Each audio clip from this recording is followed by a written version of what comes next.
All right, welcome everyone. Thanks for joining us this afternoon for one of our financial education classes. I'm Sarah Kurth Bay, your presenter. I'm an accredited financial counselor and I manage our outreach programs at the credit union that include our financial education. It's a pleasure to have you. This class is being recorded, so if you know someone who might be interested in this topic, the recording will be available at a later time. If you are with the City and County of Denver and are hoping to get wellness points for attending, please make sure that your full first and last name is spelled out in Zoom, or you can send a message directly to Clint Bedwell, who is on the chat. He is one of my colleagues, and we will note your name and send it to the wellness team so that you get wellness points. So this class is about relationships and money, but before we get started, I'm going to talk a little bit about credit unions because I didn't know what credit unions were for a very long time. And once I joined one, they made such a wonderful impact on my life and my finances and building my finances from a young age and rebuilding credit. So credit unions are not for profit. They are financial cooperatives that offer banking products, loans, and services, and they're owned by their members who have a say in how credit unions are led and operated. Every member of a credit union is an equal owner, so it's a democratic financial institution where members vote for the boards of directors and have a say in how the credit union is run. And credit unions, we like to say, are for people as opposed to for profit. That is the credit union difference. This is a high-level overview of how credit unions work. So if I deposit money at a credit union, some of that money is used to make low-interest loans to other members, and the profits from those loans, the interest charged, is reinvested into the credit union and returned to all members as better rates and fewer fees. Credit unions, statistically, all of them, not just ours, have better rates and fewer and lower fees because they're not for profit and they exist to serve members. A little bit about Denver Community Credit Union, if you're not familiar with us. Our mission is to educate, deliver, achieve. Education is right in our mission statement. It is very important to us. We've had a standalone financial education program since 2005, and we've served Metro Denver since 1934. Our financial education program includes live classes like this one. We do have those recordings available on our website with a variety of topics. So wills and trusts, credit, home buying, budgeting, scam and identity theft prevention. So check that out. We offer free one-on-one financial coaching and e-learning classes. And I did receive a question. So if you are hoping to get wellness points for the City and County of Denver, you just need to be logged in. Clint is going to be noting the attendance, and you will make sure you want your full first and last name noted. It's hard for me to guess people's names sometimes, or there's a couple people on Zoom right now that just have a series of numbers, so I wouldn't be able to identify you. So you can send a chat message directly to Clint, who is my coworker, Clint Bedwell. There's a Denver Community next to his name with your full name if you're unable to update or rename yourself. Good question. So relationships and money is the title of this class, but really these skills are not just for couples or married people or partners. It's whenever finances are shared. So it could be business partners, long-term relationships that share expenses. This could be family members, friends, some friends and acquaintances own properties together, have investments together. Parents and children when finances are combined or shared, or if you're teaching your children about money, and roommates, of course. Many of us have had roommates at some point in our life, and if you do, you've shared some expenses, in particular your housing and typically some utilities, sometimes groceries, depending on your relationship with your roommates. Okay, so I want to look over this and have you think about this, and we'll have you respond to a question in the chat box. So this is Maslow's hierarchy of needs. You'll see at the base, it starts off with physiological needs such as food, water, shelter. These are the foundation of our needs as humans. Then we move up to the lighter orange yellow section where safety, love, and well-being live. As you go up from yellow to blue, orange, self-esteem is in there as well. And then the highest point of the triangle of the hierarchy is self-actualization, which means that you're able to thrive as opposed to simply survive. So I want you to take a moment and think about which of these needs in this hierarchy are impacted by money. Where does money fit on this hierarchy? Physiological, safety, love and belonging, esteem, self-actualization. You could say the top third. What are your thoughts? You can answer in the chat box or think about it.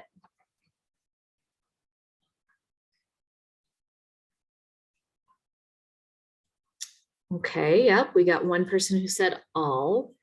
Yep, and I would agree with that. So some of you may still be thinking about it. I'm getting some responses directly to me that are not in the public chat box.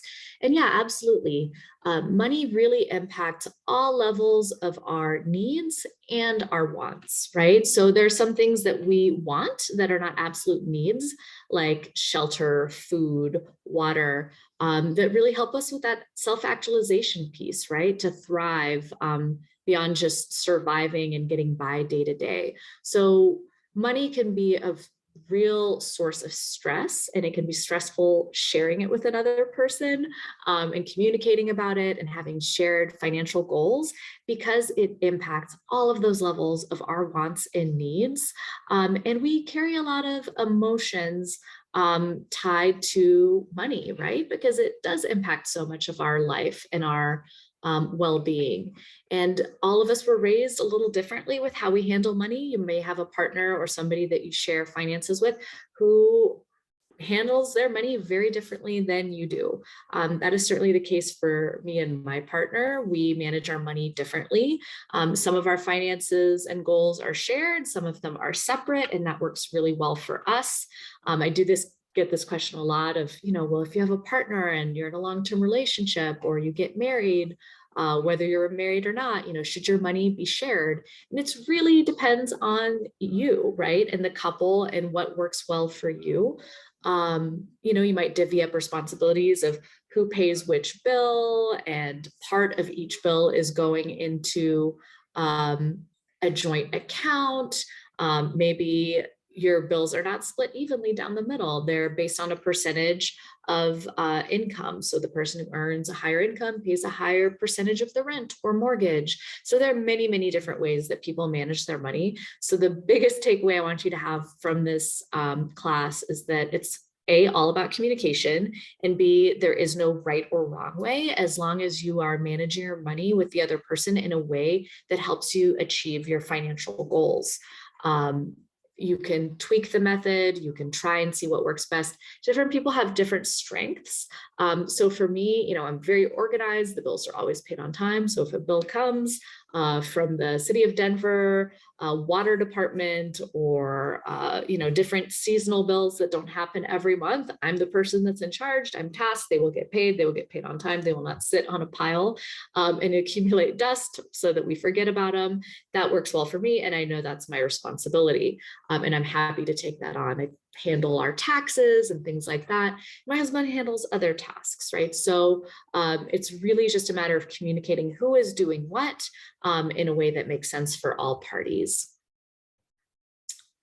So managing money is a lot like riding a tandem bike, a bicycle built for two, whatever you want to call it. I saw a family on a bike, and there were 4 of them on a single bike, all going in tandem. And I thought about this class and the level of communication that takes. The little ones in the back probably weren't doing very much. The person in the front is steering and needs to do most of the communication. But I've not ridden a tandem bike with my partner, but we did attempt to canoe and kayak together. And kayaking took some coordinating, right? I got really excited and saw an otter in California years ago when we were canoeing, and I almost tipped over the entire device because I was not communicating and I was leaning over to one side. So it's really important to have these conversations. Communication is the key. You start off with, excuse me, jumped ahead there. You start off with the goals. You evaluate your current present condition. You talk through and think about your personalities, quote unquote, issues that may have around money, and then you develop a system. So we'll talk about each of these step by step. But really, every relationship is different. Every partner is different.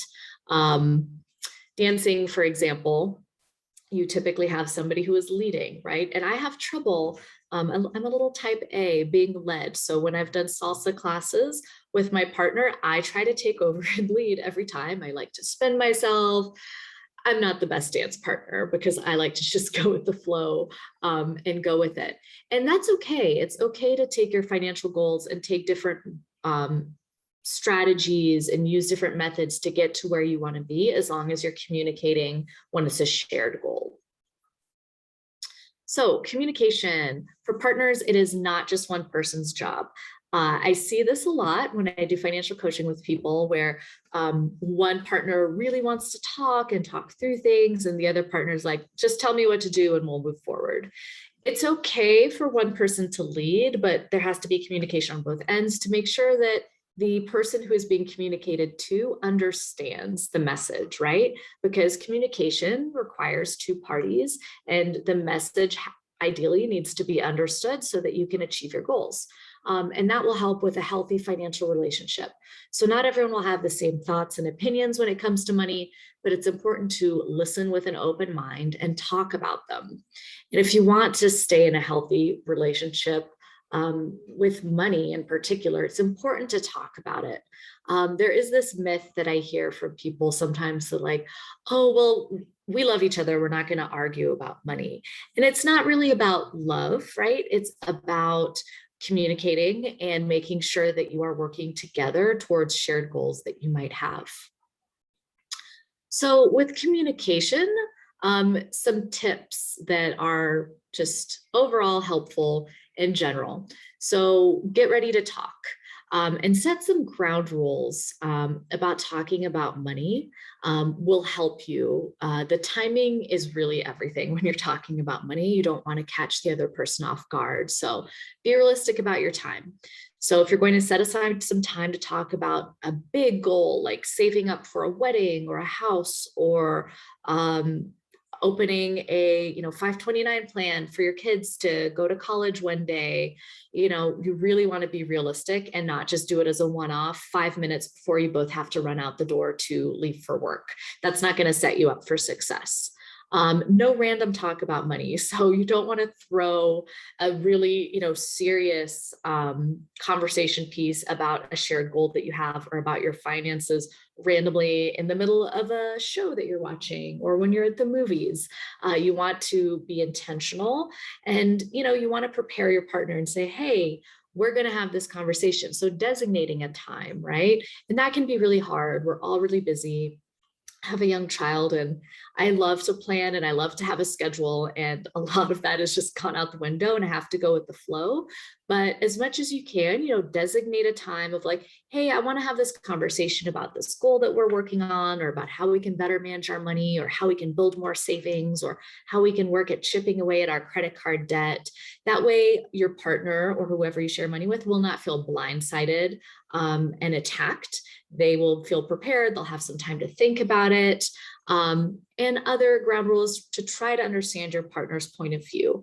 You may be coming from very different places. You may have different goals. You may not agree on a goal that is a shared goal that you have, or how to get there.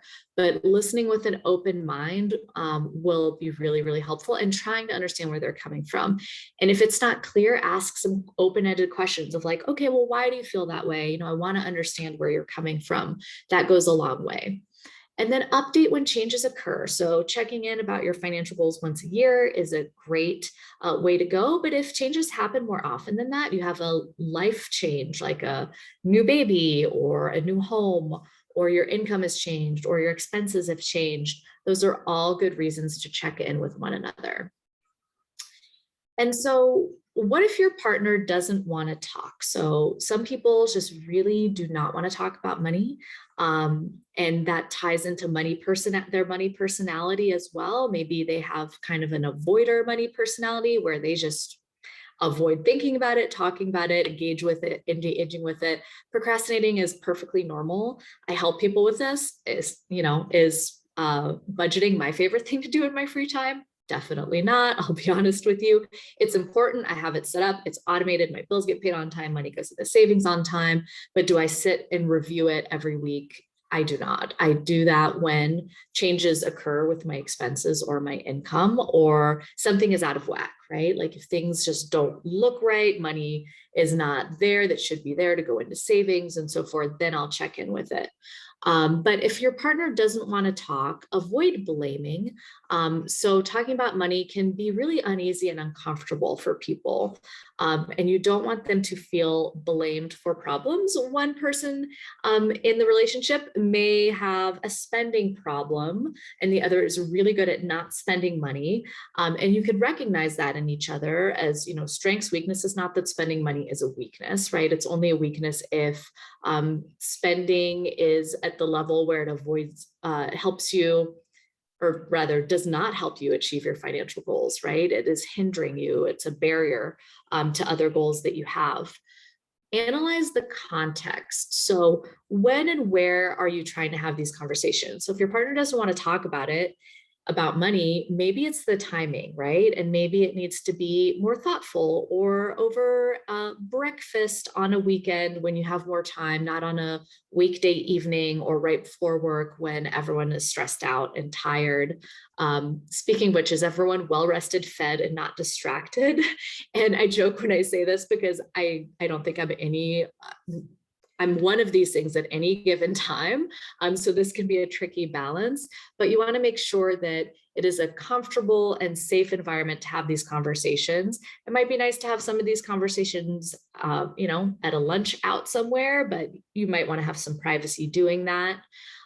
Maybe, the context and a nice time to do that would be over a bottle of wine when both of you are rested and have just eaten and have timed it out accordingly so that everyone is comfortable and it's a good time. And yeah, the well-rested, fed, not distracted is always good. You don't want the TV on, ideally. I am not my best self when I'm hangry, so talking about money when I'm hangry would not go well. And having that focus as much as you can will go a long way.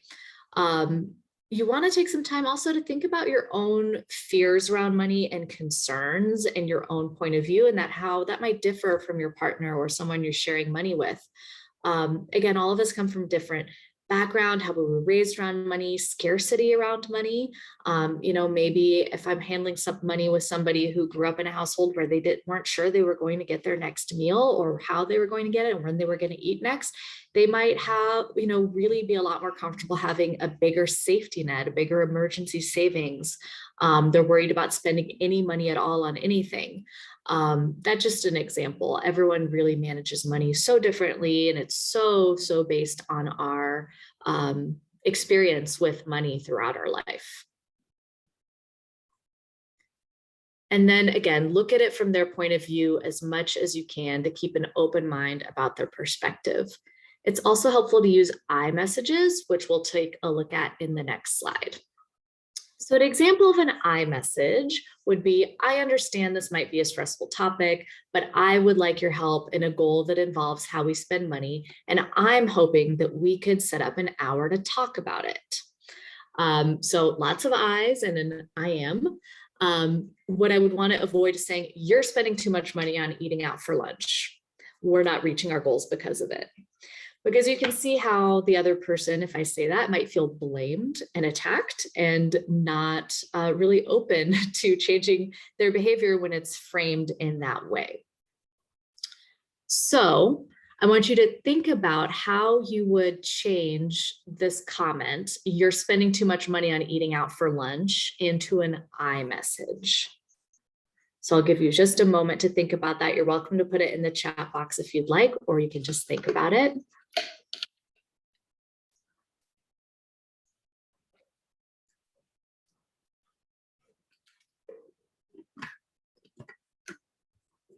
Okay, I'm sure you've come up with some great ones, and I'm seeing some in my direct messages as well.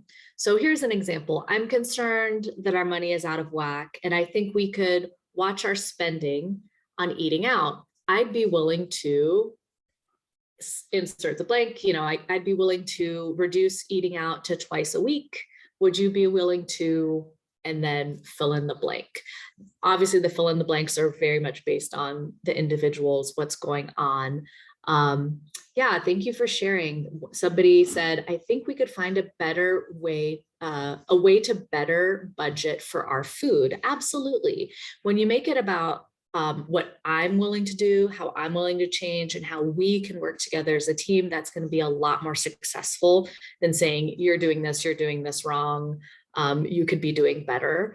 And as you can see in the example that I shared, you're also stating what I am willing to do better. By stating what you're willing to improve on and change will encourage the other person to do the same. Because typically when you have these shared goals, it's both of you working together. Okay, so we talked about the goal piece, and now we talked about the communication piece rather. Now we're going to move on to the goals. We do have some more in-depth classes about goal setting. We're going to go over this very quickly in the interest of time, because we have quite a bit to get through, and I want to be respectful of everyone's time. So you may be familiar with this acronym, SMART goals. It is an acronym that has each letter is a different element that contributes to a successful goal. And research does find that people are much more likely to achieve a goal if it's written down or just expressed. It can be written down on your phone, your laptop, physically written down on a piece of paper, notebook, and tied to a plan. So SMART stands for specific, measurable, attainable, relevant, and time-based. So all of those elements are really important. I'm not going to dive into each one.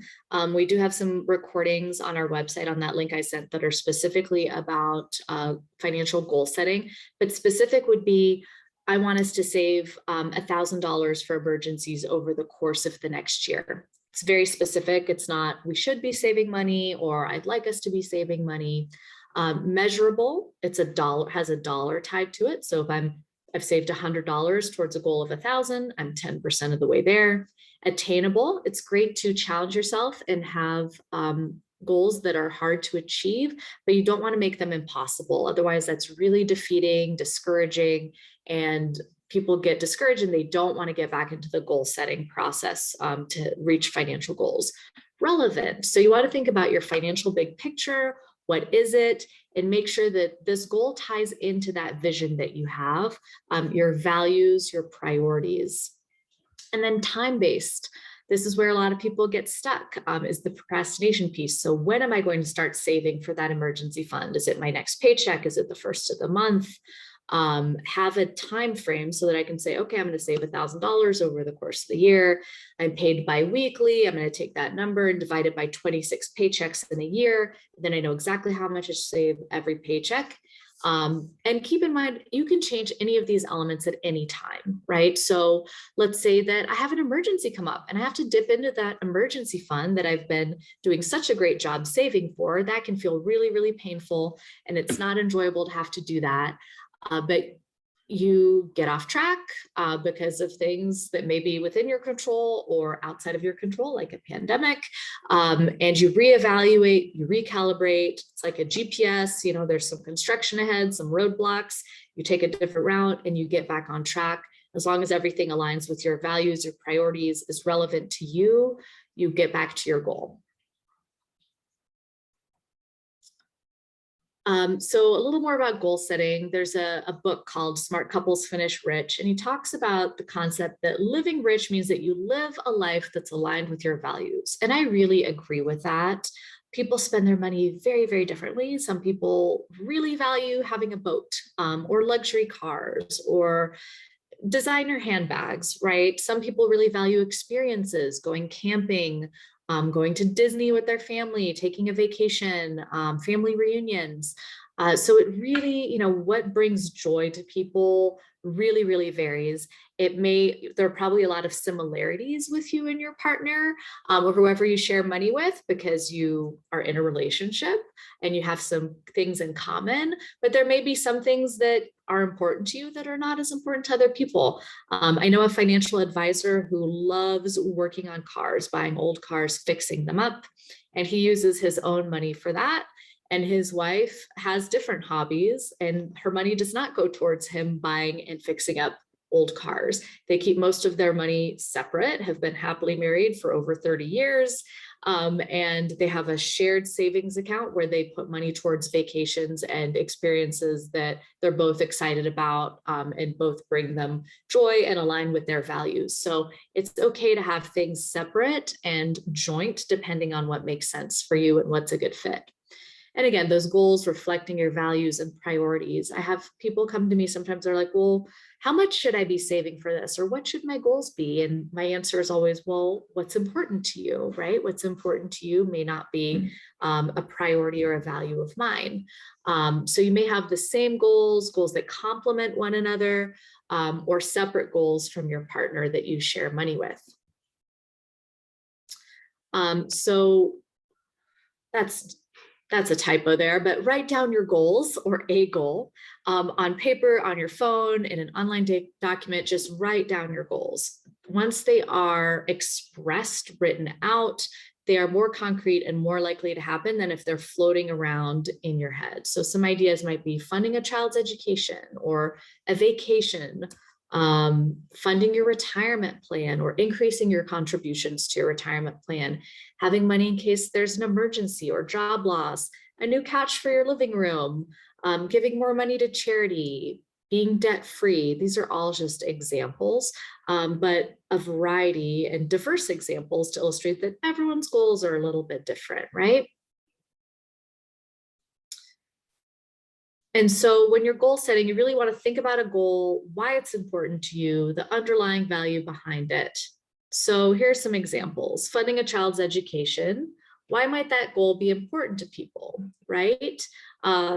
Furthering their own education, going back to school, giving money to charity, being debt-free. So you want to think about what those might be. And I would encourage you, before the end of the day, before you go to sleep tonight, to create your own goal. It does not have to be a big goal, does not have to be anything really challenging or time consuming. It can be something as simple as, I want to open an emergency savings account. By the end of the week, I'm going to find a savings account with a good interest rate, and my next paycheck, I'm going to start putting $5 into it. Just anything that helps you get to that goal that you might have with your partner. And so this is what I talked about verbally expressed in a visual, right? So what is the value? What is the goal? Is it specific, measurable? A 48-hour plan to avoid procrastinating, enlisting help. So these could be, a financial coach like myself or Clint. And when is the time frame? So it's just a different way of expressing those SMART goals. So you'll want to think about some of your values, priorities, create a goal associated with them. And once you've created that goal, whether it's a dollar amount to pay off savings, pay down debt, how you can measure it, and creating that 48-hour plan, I would say, is crucial, because that's where we get sidetracked, right? Other things come up and we lose that momentum. So here's an example. Let's say my value is financial security. My goal is to create an emergency fund, and I want to build an emergency fund of $500 in 1 year in this example. My 48-hour plan would be to open a free savings account and set up automatic savings. And I will say, I have a lot of people, sometimes I hear this, that, oh, I don't have a lot to save, so what's the point? Getting into that habit of saving is really, really important. It's not so much the dollar amount, but making it a habit and something that's sustainable will be really, really helpful. In fact, people who earn lower incomes tend to save a larger percentage of their income than people who are higher income earners. So just getting into that habit, that mindfulness of tying your goals and your savings to your values and your priorities is really, really important. That accountability piece, leveraging your resources, might be reaching out to a financial counselor or a financial coach for budgeting strategies, and then a starting and end point. So in this example, I started on January 1st, and my goal is to finish January 1st of 2022.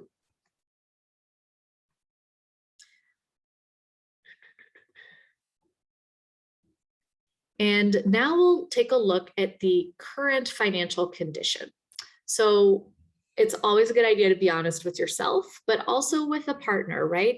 A lot of us have shame around money and how we've handled money. No one is perfect. A lot of people have made mistakes, might have some things on their credit that they're not proud of. But if you're sharing your financial goals and financial well-being with another person, it's important to be honest. So I highly recommend pulling credit reports at least once every 12 months. That's really, really important. If you are a member of the credit union, you can now find credit score and your credit report in your online or mobile banking. There's a button that says my free credit score that you can click on, and it's great. Not only will it show you your credit report, but it'll also show you why your credit score has improved or gone down or stayed the same, recommendations of how to improve it. I highly recommend that. The best place to pull your all three credit reports is annualcreditreport.com, which I'll put in the chat box. That's the federal site that's tied to the law that allows you access to a free credit report at least every 12 months. And it's at least every 12 months because if you are unemployed, receiving public benefits, there's a mistake on your credit report, you're a victim of identity theft, there are many, many reasons to access and receive extra credit reports. You'll want to look at your credit reports and determine what your debts and assets are. So your credit report will show most of your debts, right? So your loans, those could be credit cards and other revolving loans, as well as installment loans like a mortgage, a car loan, student loans, personal loans, business loans, pretty much any type of loan should show up on a credit report. And then your assets are things of value that you have. So it might be equity in your house or saving, the balance in your savings account, the balance in your checking account that you're not using for bills, and determining how you're spending money. And so this is a big one because most people, there's a disconnect on the money that they spend and what it actually is, right? So I might think I'm spending a lot less money on groceries than I do, and that is always the case for me. I'm always blindsided by the grocery bills. So every few months, I will look at it and see how much are we spending on groceries? Is this reasonable? Is food going to waste? How could we be doing better with our grocery bill, for example? And I recommend just picking a specific category, unless you're in a really bad financial situation, you need to make some drastic changes right away. Pick an expense, eating out, coffee, entertainment, so, any social expenses or hobbies that you have, groceries. Pick one category, track it for a month. Write down every time you spend money, whether it's on your card, in cash, so that you get a real accurate assessment of what you're spending. And then you look at it and say, well, this is reasonable. I don't think I could get it down any less than this. Or you can look at it and say, oh, we're spending way more than I thought, and we could get this expense under control so that this money can go towards a different goal that we have. And you'd want both parties that are sharing money to do that. I definitely recommend writing it down. So it could be a note on your phone if you always have your phone with you, or a little notebook, because not only does it track what you've done after the fact, but it just brings out some mindfulness, right? So for me, I have a sweet tooth. And if I have to write down every time I spend money on my sweet tooth, I spend a lot less money on my sweet tooth because I know I have to track it. And I'm like, ooh, I don't want to look back and see that I had like a cupcake and a chocolate croissant and a, pint of ice cream in the past week that I really didn't need, but brought me joy. And I'm not telling you to cut the joy out of your life by any means. If that cup of coffee, that scoop of ice cream makes you happy and is you can still reach your financial goals. That's great. But tracking what you're spending, where your money is going is really, really powerful, because it's really hard to develop a budget and know where your money is going if you don't have an accurate sense of how you're spending. And then develop a spending plan. So a spending plan, a budget, whatever you want to call it, I prefer the term spending plan personally, will really help, especially if you're managing money with another person, right? That way you have your shared goals. If you're managing money separately, you might have your separate spending plans or budgets, and then you might have a shared one that is savings transferred for share goals, or money to pay down debt that you have as a pair in your relationship. So determining those debts and assets, you can make a list using a debt sheet, something as simple as this is this is the balance, this is the interest rate, and this is the minimum payment every month. If you're trying to accelerate how much you're spending or if you want to accelerate paying down your credit card debt, for example, you might have the minimum balance and you work around, figure out how you can free up some extra money to pay more than the minimum every month to pay it down faster. And I did receive a question about sharing these slides. If you put your email in the chat box, you can send it directly to Clint. We will get these slides to you. Good question. Realize that his and his debts, her and her debts, his and her debts are our debts in some cases, right? So if you are a joint borrower or a co-borrower on a loan, you are on the hook, right? So if a debt is paid late, it impacts both of your credit. If it's debt that you had separately, both of your names aren't on them, it might not be a shared debt. But if you manage all of your money together, all of your finances are combined, they truly are your debts. You may not split a bill evenly, but know that the other person's debt will impact your lives. So if your partner has, $100,000 in student loans and they're working on paying those down, the money that they pay towards those student loans is money that they don't have to spend on other things, other debts that they may have, or building savings. So it's not necessarily a bad thing, but it just knowing that each other's debts do impact the way that you spend your financial well-being separately and together. And you can use resources like bankrate.com or free calculators that we have on our website to help you. There are some great debt calculators where you can plug in, this is the interest rate, this is the balance, and you can play with it and see how much more quickly you can pay off a debt or build savings depending on changes that you make. I'm just going to note a question I got in the chat box. I can't read thoughtfully and speak at the same time. So if you hear me pausing, I'm usually just monitoring the chat box. And if you're in need of a debt management plan, so a debt management plan is a plan to get out of debt in 3 to 5 years. It's through an accredited nonprofit organization. There are a lot of scammy organizations out there, so be very careful about anyone who says, oh, we'll wipe out your debt. We will completely, turn around your credit overnight. We'll delete any negative information on there, even if it's accurate. Those are usually scams. But GreenPath is a resource we offer our members, and they offer services to non-members as well through debt management plans, which they negotiate with creditors that you have to lower your interest rates and your monthly payments. And those can be a good route, and there's some accountability because there's financial coaching tied to it. A lot of people, attempt to knock out their debt on their own. People have a debt management plan. Typically, the debt is feeling out of control and they want some more support around paying down their debt. And if you are interested in learning more about that, let me put their website. So it's greenpath.com/Denver community is our landing site. I'll put that in the chat box. And it'll have that phone number. You can request a call. And with any debt management plan or nonprofit credit counseling, they are not pushy and they will give you a free consultation. So you're not signing up for something that you don't understand or that might not be a good fit. Your personality, your money personality and issues is the next section. So what is money personality? It's a blend of what you believe about money, your values, how you've seen money being managed as you grew up. And it's understanding that you're different from one another, which may help diffuse misunderstandings, right? So my partner is really good at saving money and not spending it. My natural tendency is the opposite.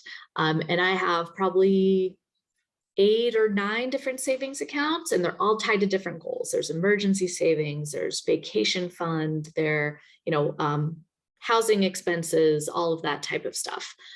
His money all just sits in one savings account. And I'm like, well, how do you know what's for what? And he's like, I don't spend it.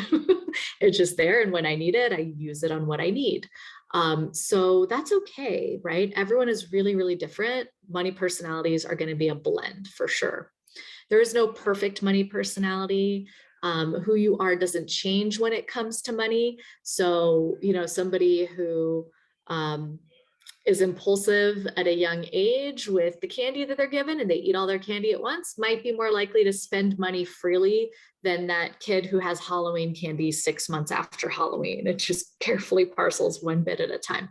My sister was that second person, and I would try to steal her candy. So, if somebody avoids confrontation, they may avoid money problems. If someone likes to be in control, they don't necessarily like someone else having control of their money. And so thinking back to that canoe or tandem bicycle example. And so, things you might want to think about that tie into money personality and conversation starters with your partner are, how did you grow up with money? Who handled the money in your house growing up? Were there fights about money? Did you know why? What did your parents teach you about money, right? And this is all so different depending on the family. And a lot of parents, don't feel super prepared to teach kids about money, and that's really normal, right? A lot of us have learned about money by handling it and making mistakes and learning the hard way. So your kids are always kind of watching and listening, and it's good to talk through things of like, oh, we got an electric bill. What does this mean? And how do we control the electric bill? And having those conversations aloud can be really, really helpful learning. So now developing your system. So it's great to have goals and better to understand each other's money personalities, but how are you going to accomplish these goals? On the next slide, we'll have some questions to help you figure out a system and what will work best for you. And I will say, going back to the money personality, there's an excellent quiz that you could take. I'm not sure if it's on a slide ahead or not, but I'm going to ask Clint if you could pop in the money personality quiz link in there. The MyHarmony website would be awesome. It's a great conversation starter, a great tool where you each take your money personality quiz separately, and then you look at the results and you talk through it together. Some of it might be obvious. You might be like, I know my partner's a spender, or I know my partner's a money hoarder.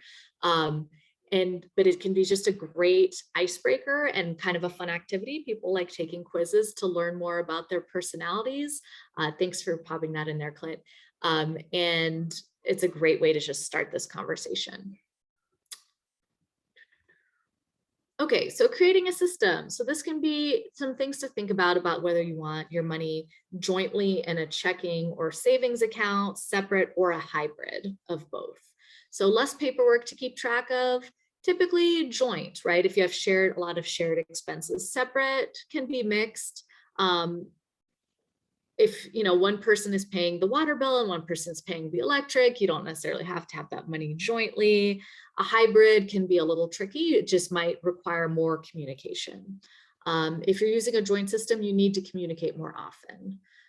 You need to communicate less if all of your stuff is separate. And if it's a hybrid, there's some communication that's needed.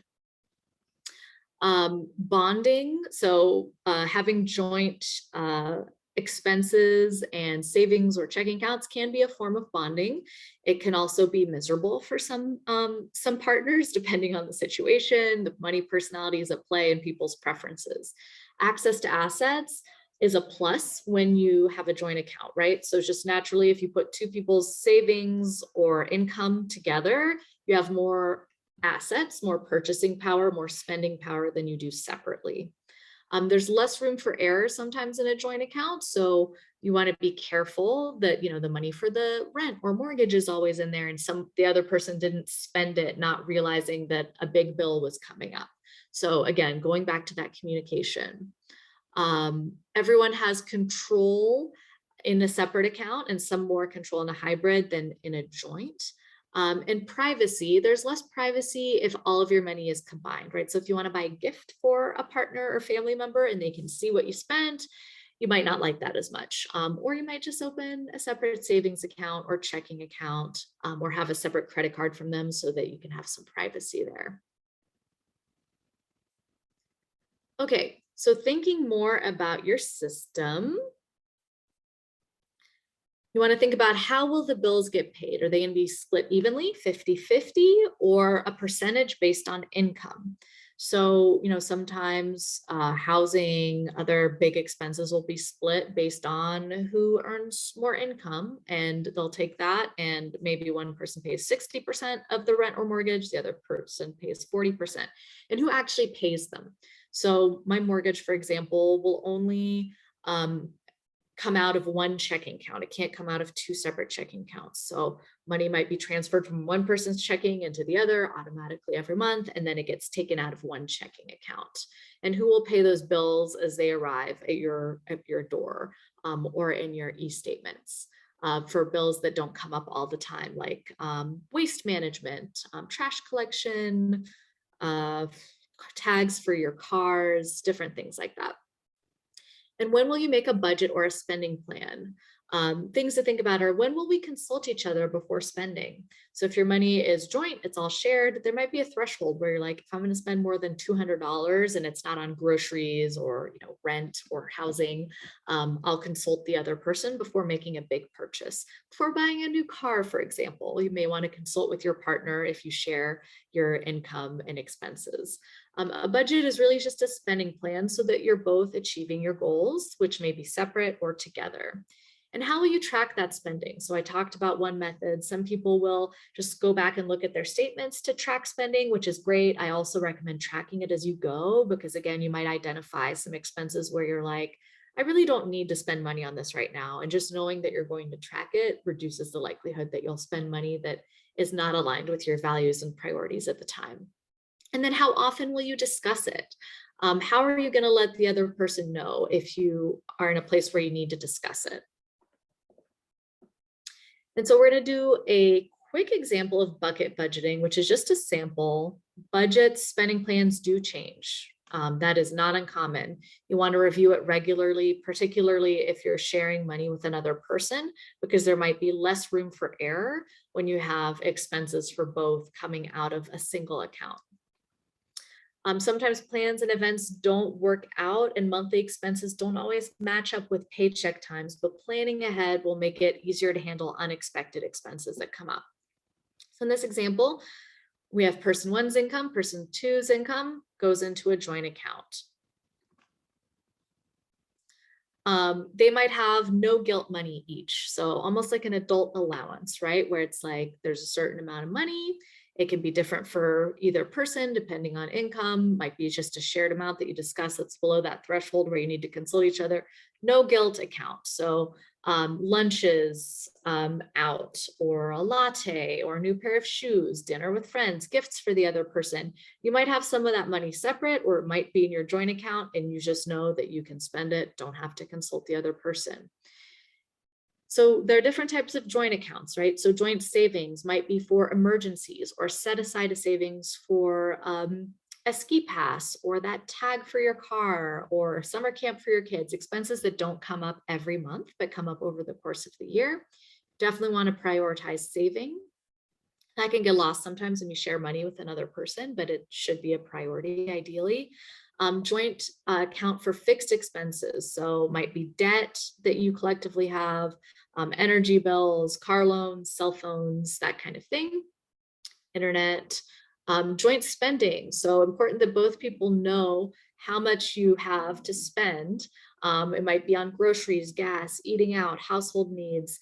And again, it will always take a little effort, whether you're doing your spending plan on your own, or you have a joint spending plan or budget, it's always an adjustment period, right? So when you first build this, you want to monitor it pretty closely, and then you get into a groove and you have a sense of who's spending on what, and what your spending is, and you don't have to consult it as carefully unless things get out of whack.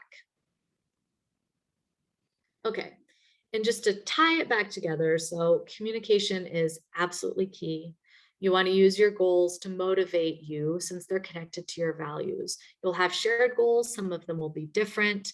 Trying to understand the other's perspective, but typically you'll have some shared goals if you're managing money with a partner.